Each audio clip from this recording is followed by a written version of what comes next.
Bible एक वर्ष में। नमस्कार, आप सबका बाइबल एक वर्ष में स्वागत है। आप सब ने जो कदम उठाया है प्रभु के वचन सुनने के लिए, यह हमारे जीवन के अंधेरों को दूर करेंगे और हमें प्रभु के प्रकाश में चलाएंगे। आज हम निर्गमन ग्रंथ का अध्याय 1 और 2, संत मत्ती का अध्याय 20 और स्रोत ग्रंथ का 17वां स्रोत सुनेंगे। प्रभु का वचन सुनने से पहले आइए हम ईश्वर से प्रार्थना करें। हे प्रभु, हम आपका वचन सुनने वाले हैं। हमारे मन की आंखें खोलें और हमें आध्यात्मिक प्रज्ञा दें ताकि हम आपको जान सकें और आपके वचन के अनुसार अपना जीवन जिए।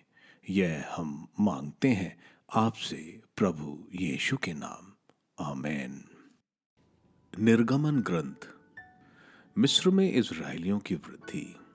याकूब के साथ इजराइल के जो पुत्र अपने परिवारों सहित मिस्र आए थे, उनके नाम ये हैं: रूबन, सिमियोन, लेवी, यूदा, इसकार, जबूलून, बेन्यामीन, दान, नफ्ताली, गाद और आशेर। याकूब के कुल वंश 70 थे। यूसुफ मिस्र में पहले से ही था। अब यूसुफ, उसके सब भाई और उस पीढ़ी के सब लोग मर चुके थे, परंतु इज़राइल के वंशज फूलते फलते रहे और उनकी संख्या में भारी वृद्धि हुई। वह बहुत शक्ति संपन्न हो गए और उनकी संख्या इतनी बढ़ गई कि देश उनसे भर गया। इजरायलियों पर अत्याचार। मिस्र देश में एक नए राजा का उदय हुआ जो यूसुफ के विषय में कुछ नहीं जानता था। उसने अपनी प्रजा से कहा, सुनो, ये इस्राएली संख्या और शक्ति में हमसे अधिक हो गए हैं। हमें ऐसा उपाय सोच निकालना चाहिए जिससे इनकी संख्या न बढ़ने पाए। कहीं ऐसा ना हो कि युद्ध छिड़ने पर ये हमारे शत्रुओं के साथ दें और हमारे विरुद्ध लड़ने के बाद देश से निकल भागे। उन्होंने इजरायलियों पर ऐसे अधिकारियों को नियुक्त किया जो उन्हें बेगार में लगाकर उनका दमन करें।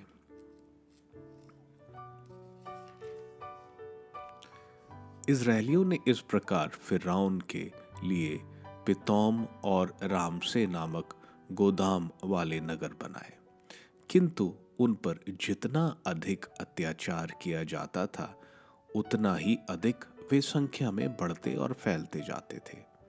इस कारण मिस्री उनसे डरने लगे। उन्होंने इस्राएलियों को बेगार में लगाया और उनसे कठोर परिश्रम कराकर उनका जीवन कड़वा बना दिया। उन्होंने गारा और ईंट बनाने और खेत में हर प्रकार का काम करने के लिए उन्हें बाध्य किया। मिस्र के राजा ने इब्रानी दाइयों को, जिनमें एक का नाम श्रिफा और दूसरी का नाम पुआ था, आज्ञा दी कि जब तुम इब्रानी स्त्रियों को प्रसव कराओ और देखो कि लड़का पैदा हुआ है तो उसे मार डाला करो, और यदि लड़की पैदा हुई है तो उसे जीवित छोड़ दो। लेकिन वे दाइयां ईश्वर पर श्रद्धा रखती थीं। उन्होंने मिस्र के राजा का आदेश नहीं माना। उन्होंने लड़कों को भी जीवित छोड़ दिया। इसलिए मिस्र के राजा ने दाइयों को बुलाकर उनसे पूछा, तुम ऐसा क्यों नहीं करती हो? तुम लड़कों को भी जीवित क्यों छोड़ देती हो? दाइयों ने फिरौन से कहा, इब्रानी स्त्रियां मिस्री स्त्रियों के समान नहीं है। वे बड़ी हृष्ट पुष्ट और दाई के अपने पास पहुंचने के पहले ही प्रसव करती हैं। इसलिए ईश्वर ने दाइयों का भला किया। वे लोग बढ़ते और शक्ति संपन्न होते गए। दाइयां ईश्वर पर श्रद्धा रखती थीं, इसलिए उसने उन्हें भी संतति प्रदान की। इसके बाद फिरौन ने अपनी समस्त प्रजा को यह आदेश दिया कि वह प्रत्येक नवजात इब्रानी लड़के को नील नदी में फेंक दे, किंतु सब लड़कियों को जीवित रहने दे। निर्गमन ग्रंथ अध्याय 2। मूसा का जन्म। लेवी वंश के एक व्यक्ति ने एक लेवी वंश कन्या से विवाह किया। उसकी पत्नी गर्भवती हुई और उसको एक पुत्र उत्पन्न हुआ। माता ने यह देखकर कि बच्चा सुंदर है और उसे 3 महीनों तक छिपाए रखा। जब वह उसे और अधिक समय तक छिपा कर नहीं रख सकी तो उसने बेत की एक टोकरी ले ली और उस पर चिकनी मिट्टी और डामर का लेश लगाया। उसने उसमें बालक को रखकर उसे नील नदी के तट के सरकंडे के बीच छोड़ दिया। बालक की बहन कुछ दूरी पर यह देखने के लिए खड़ी रहा करती कि उस पर क्या बीतेगी। फिरौन की पुत्री नील नदी में स्नान करने आई। इस बीच उसकी सखियां नदी के किनारे घूमती रहीं। उसने सरकंडे के बीच उस टोकरी को देखा और अपनी दासी को उसे ले आने को भेजा। उसने उसे खोल कर देखा कि उसमें एक रोता हुआ बालक पड़ा है। उसे तरस आया और उसने कहा, यह इब्रानियों का कोई बालक होगा।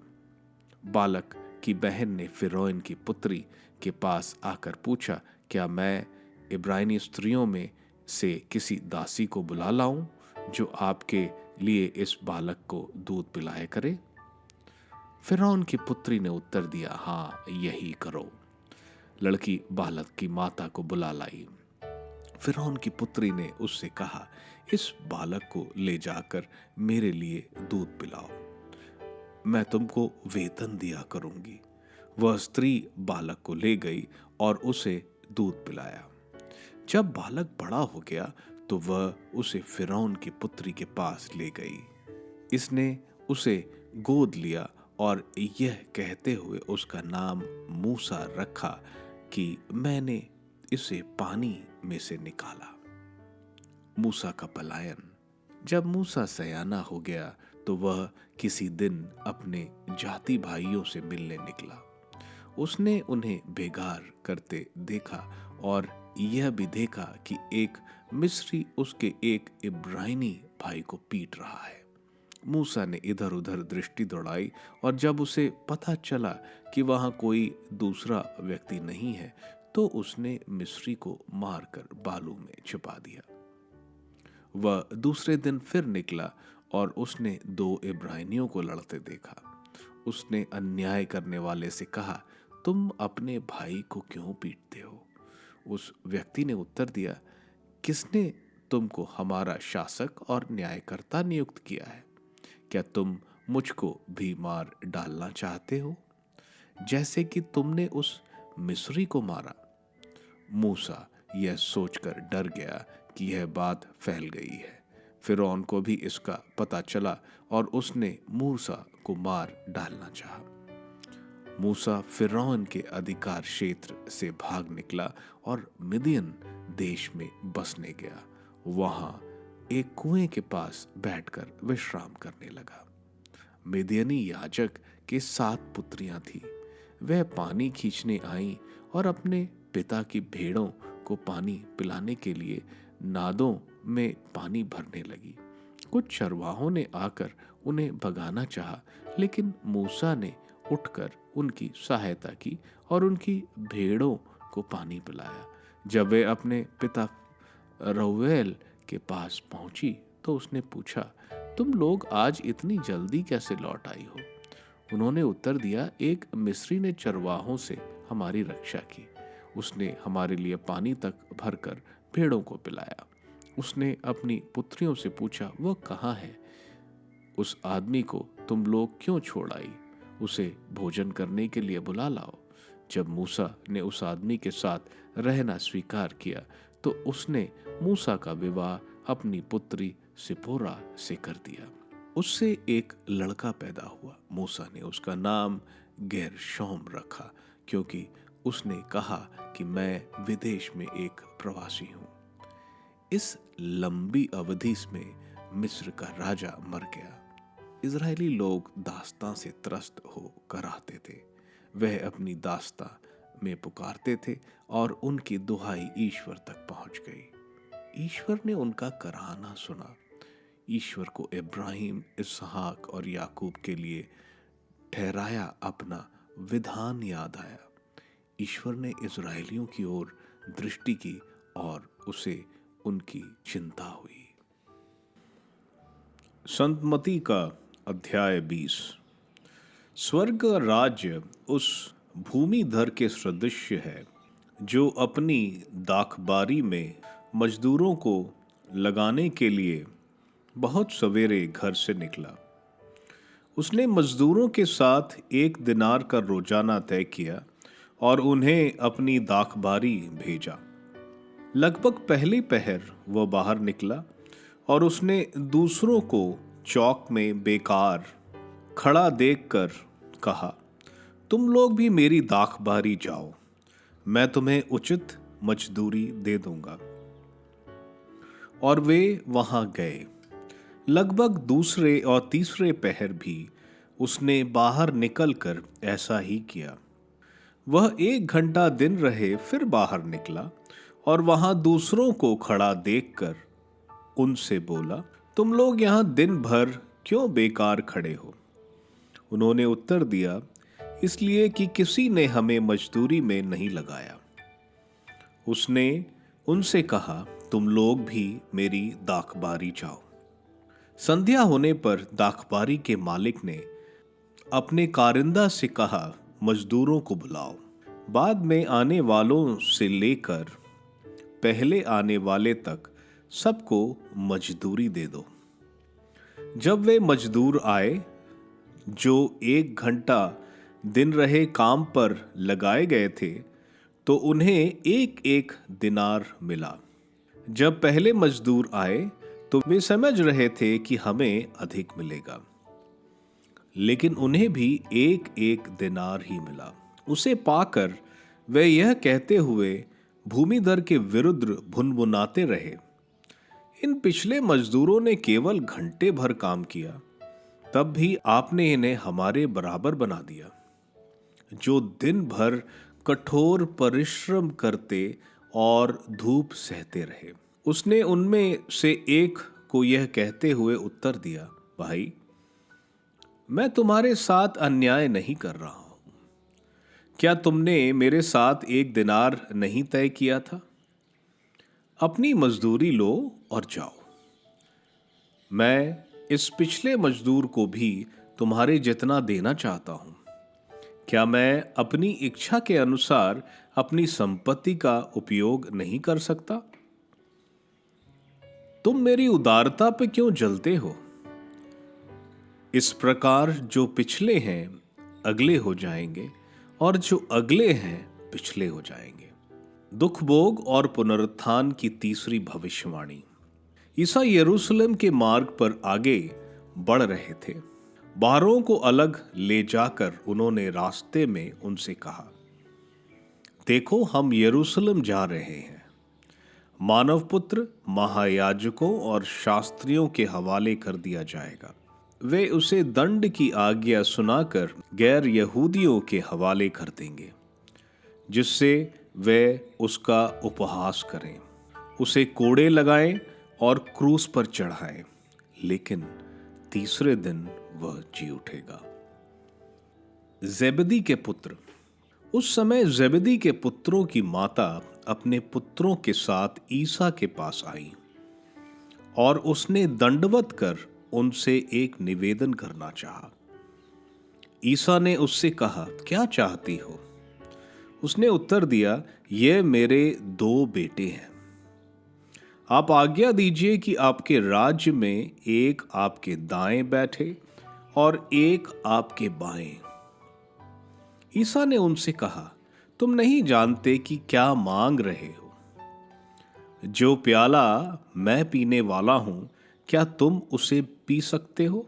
उन्होंने उत्तर दिया, हम पी सकते हैं। इस पर ईसा ने उनसे कहा, मेरा प्याला तो तुम पियोगे, किंतु तुम्हें अपने दाएं या बाएं बैठने देने का अधिकार मेरा नहीं है। वे स्थान उन लोगों के लिए है जिनके लिए मेरे पिता ने उन्हें तैयार किया है। सेवा भाव का महत्व।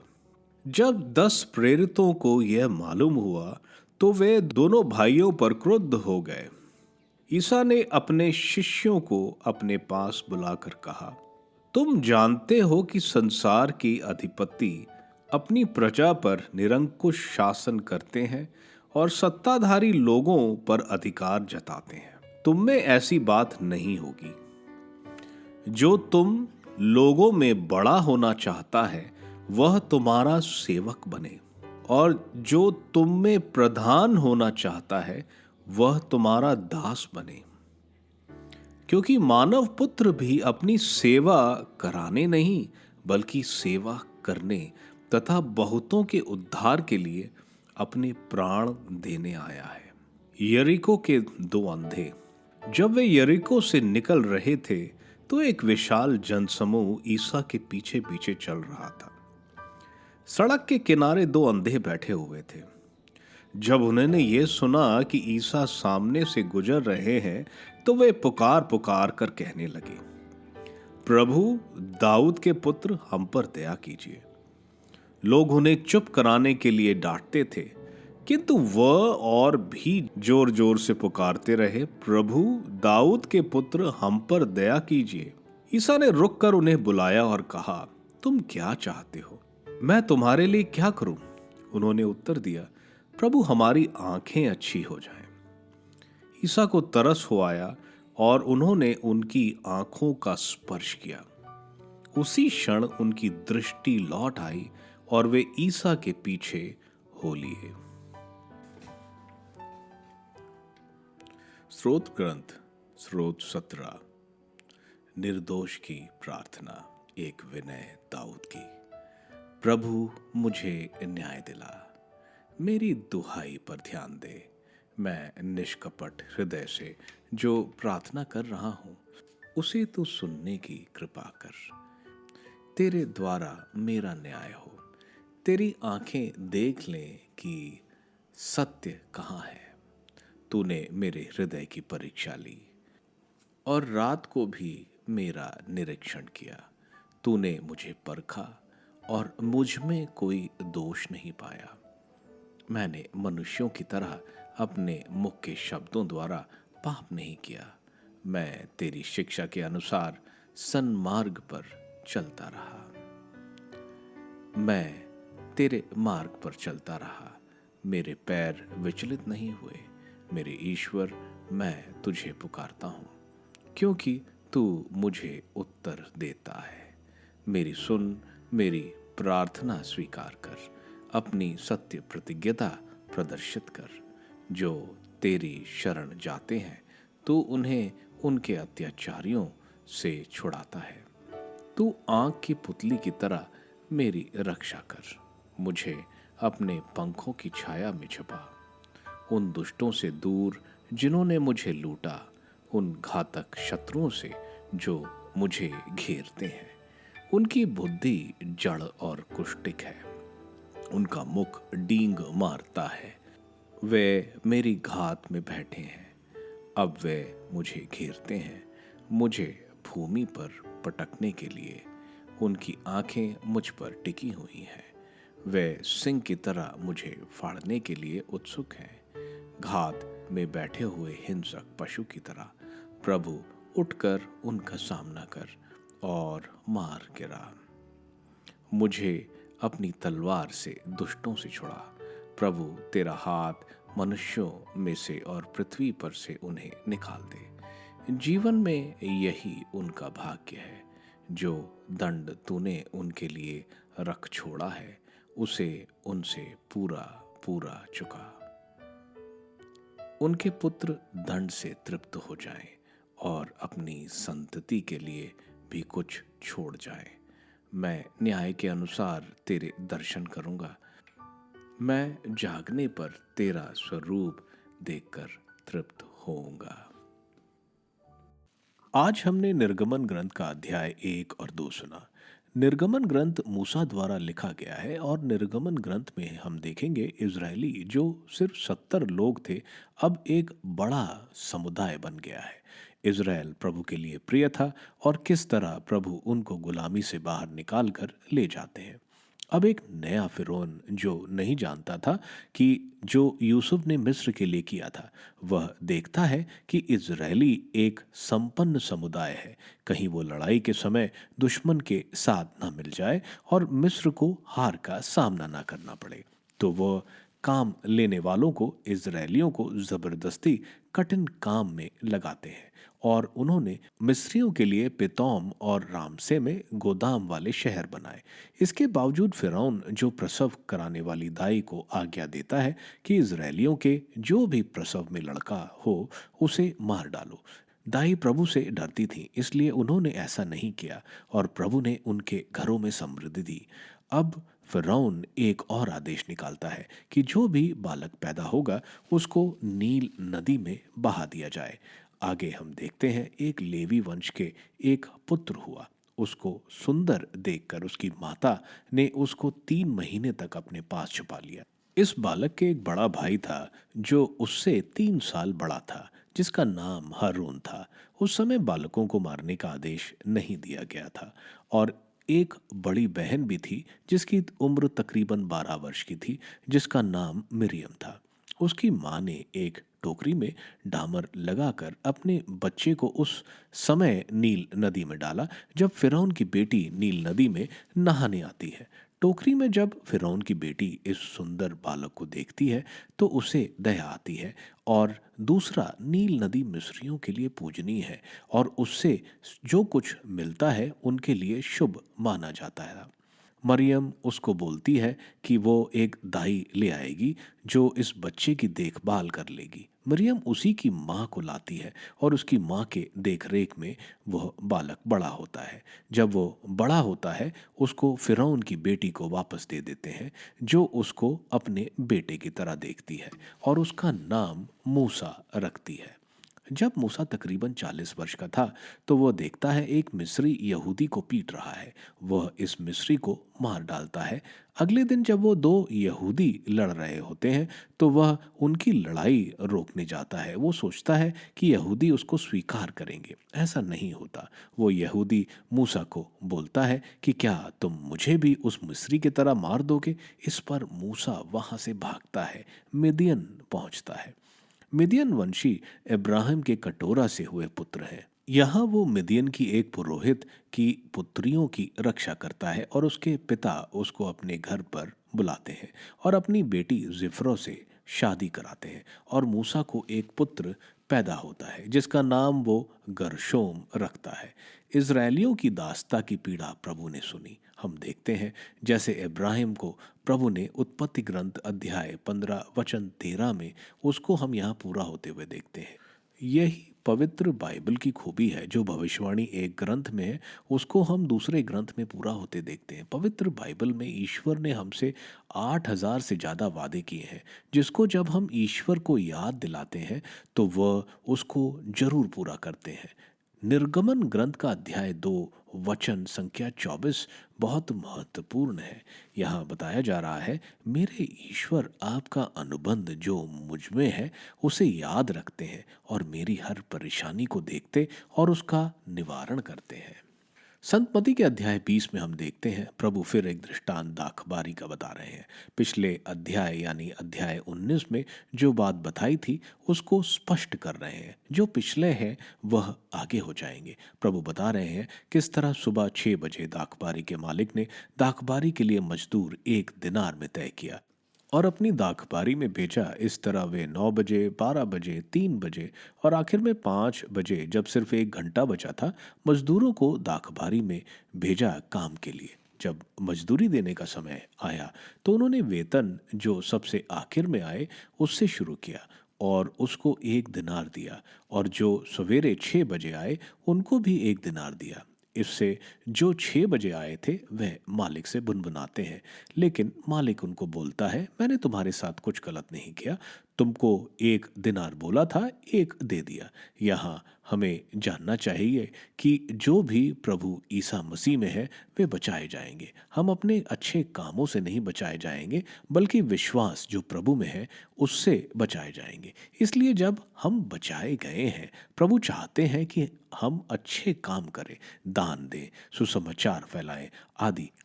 इन सब के लिए प्रभु हमको इनाम देंगे। जो ज़्यादा अच्छा काम करेगा उसे बड़ा इनाम मिलेगा। एक तरह से अगर मैं जो जन्म से ईसाई हूँ और ज़्यादा अच्छे धार्मिक कार्य नहीं करता, लेकिन एक दूसरा है जो हाल ही में प्रभु को स्वीकार किया है और अधिक धार्मिक कार्य करता है, वह मेरे से आगे होगा, भले ही वो देर से प्रभु में आया। इसके बाद हम देखते हैं प्रभु बड़ी साफ तरीके से बताते हैं कि उनके साथ यरूशलेम जहां वे जा रहे हैं उनके साथ क्या होने वाला है, और अपने क्रूस मरण के बारे में बताते हैं। आगे हम देखते हैं याकूब और योहन की माँ जिनका नाम सलोमी था, प्रभु को बोलते हैं कि उनके दोनों पुत्रों को प्रभु के दाहिने और बाएं बैठाएं। तो प्रभु उनको बोलते हैं, क्या ये मेरा प्याला पीने को तैयार है? बिना सोचे समझे दोनों बोलते हैं हाँ। और हम देखते हैं आगे याकूब की सर काट के हत्या AD 44 में हेरोद एग्रिपा द्वारा होती है और योहन पैटमास में बंदी की तरह रहा। दोनों ने प्रभु के दुख का प्याला पिया। इस पर बाकी गुस्सा करते हैं क्योंकि सबके मन में बड़ा होने की इच्छा थी। प्रभु इस पर बोलते हैं, संसार में ताकतवर बड़ा होता है, लेकिन स्वर्ग राज में इसके बिल्कुल उल्टा है। जो सबका सेवक है वही स्वर्गराज में बड़ा है। प्रभु आगे कहते हैं, मानव पुत्र भी सेवा करने आया है और दूसरों के लिए अपनी जान कुर्बान करेंगे। आगे हम देखते हैं यरीको में 2 अंधे प्रभु के उस रास्ते से गुजरने का मालूम पड़ते ही वह विश्वास के साथ चिल्लाते हैं, प्रभु दाऊद के पुत्र हम पर दया कीजिए। दाऊद का पुत्र बोलना मसीहा की उपाधि से संबोधित करना है। ये अंधे जो देख नहीं सकते थे, प्रभु को समझ जाते हैं कि यह मसीहा है। प्रभु उनको चंगा करते हैं और वे प्रभु के पीछे हो लेते हैं। सूत्र ग्रंथ के 17वें स्रोत एक निर्दोष की प्रार्थना है, एक धार्मिक जिसका हृदय निष्कपट है, जो प्रभु के बताए मार्ग पर चलता है। उसके ऊपर दुश्मनों का संकट आ गया है। वो प्रभु से कह रहा है, मुझे अपनी आँख की पुतली की तरह रक्षा करें, क्योंकि वह मेरी घात में बैठे हैं। प्रभु को स्रोतकार विनती कर रहा है, अपनी तलवार से इन सबको नष्ट करें। यह प्रार्थना वो शाम को कर रहा है और उसे विश्वास है कि प्रभु उसकी प्रार्थना सवेरे जरूर पूरी करेंगे। आप सबको धन्यवाद ईश्वर के वचन सुनने के लिए। मैं आपसे विनती करता हूं कि आप बाइबल एक वर्ष में को दूसरों के साथ शेयर करें, क्योंकि प्रभु का वचन स्वयं प्रभु यीशु है।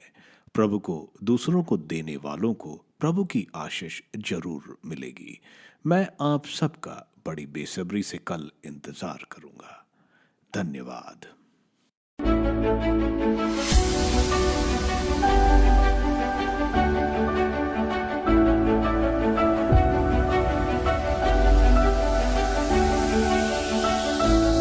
बाइबल एक वर्ष में